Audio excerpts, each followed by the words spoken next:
জলপাইটা দিয়ে আসসালামু ভাজি আলাইকুম কিভাবে এভরিওয়ান, সারা বছর ব্যাক সংরক্ষণ করা আফরিন যায় ব্লগ। আজকে আপনাদের সেই তৈরি করে দেখাবো রেসিপিটা আপনাদের জলপাই কাছে টকঝাল মিষ্টি আচার। দেখাবো। এই সময়টা টাটকা ফ্রেশ জলপাই বাজারে পাওয়া যায়। সেই জলপাইটা দিয়ে আশা কিভাবে করছি সারা বছর ধরে জলপাই সংরক্ষণ রেসিপিটা করা যায় আপনাদেরকে ভালো লাগবে। সেই রকম একটা চলুন রেসিপি দেখা যাক শেয়ার করে কিভাবে জলপাই আপনাদেরকে আচার তৈরি দেখাবো। করা যায়। আশা করি আজকের জলপাই রেসিপিটা আপনাদের অনেক ভালো লাগবে। আমি এখানে কিছু 4টা শুকনো মরিচ নিয়েছি, গরম মশলা নিয়েছি, কিছু জিরা, কিছু পাঁচফোড়ন। এটা আমি এবার ভেজে নেব।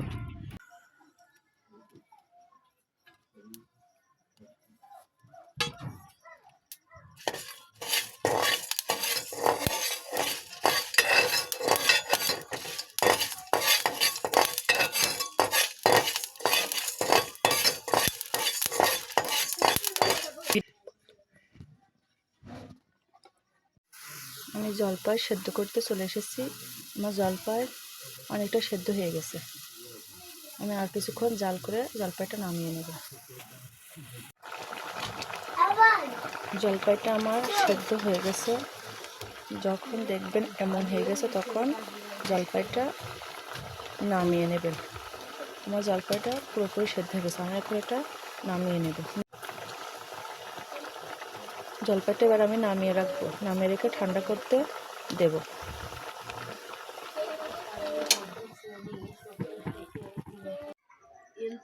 জলপাইটা আমি ভালোভাবে মিক্সড করে নেব,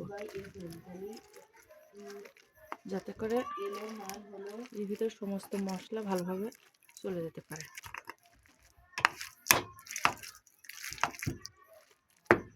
এর মান হলো 61 যোগ 61 যোগ হলো এর মান 50 ভাগ 2 মাইনাস এর মান হলো 43।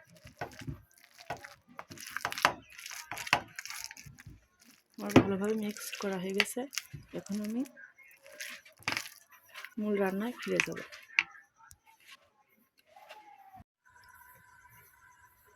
আমি এখন চুলাটা জ্বালিয়েছি এবং কড়াটা গরম হয়ে গেছে। এখন আমি সরিষার তেল দেব। সরিষার তেল দেওয়া শেষ। এবার আমি ফোড়নের জন্য 2টা শুকনো মরিচ, কিছু গরম মশলা এবং কিছু পাঁচফোড়ন দিয়ে দিলাম।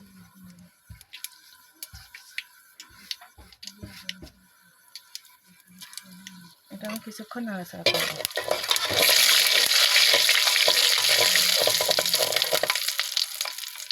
নাড়াচাড়া করা শেষ।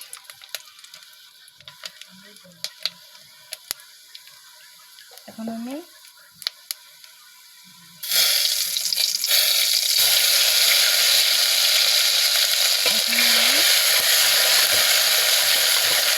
রসুন বাটাটা দিয়ে দিলাম।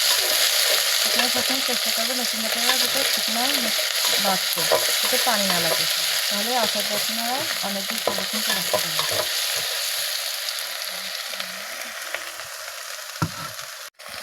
মশলাটা আমার ভাজা ভাজা করা হয়ে গেছে। এখন আমি জলপাই দিয়ে দেবো, সেদ্ধ করা জলপাই দিয়ে দেবো।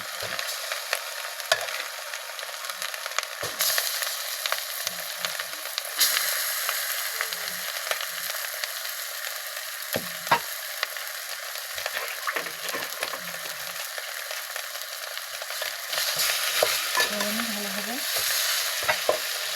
নাড়িয়ে নেব।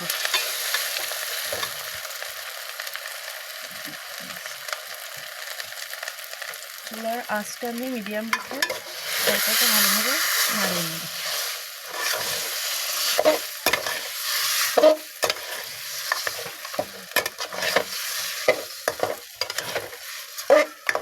এখন এর ভিতরে চিনি অ্যাড করব।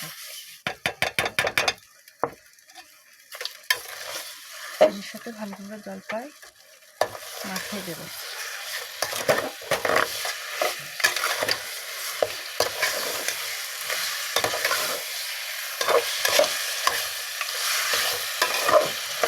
চিনি থেকে যে পানি বেরোবে সেই পানিতে জলপাইটা ভালোভাবে গলে যাবে।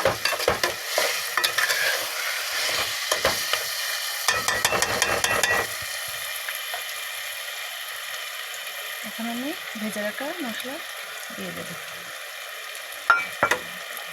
দিয়ে আবার ভালোভাবে নাড়িয়ে দেবো।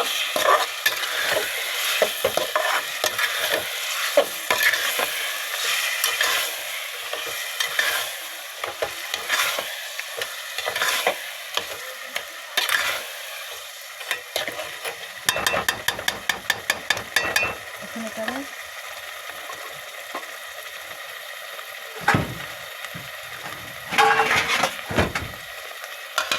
দিয়ে দেবো।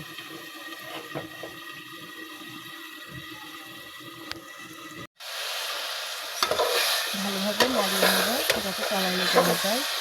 আর আঠালো আঠালো যখন ধরবে তখন সেটা জালটা বন্ধ করে দেবো। আমি এখনও অনেক কিছুক্ষণ ধরে নাড়াচাড়া করবো।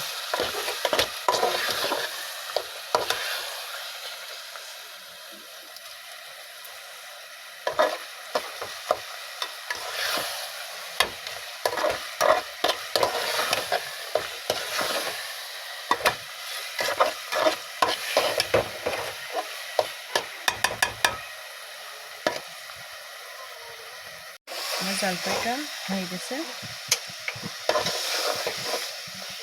যখন দেখবেন এরকম দাগ হয়ে যাবে তখন জলপাইটা নামিয়ে নেবেন। জলপাইটা সারা বছর সংরক্ষণ করার জন্য জারে ভরে রাখবেন।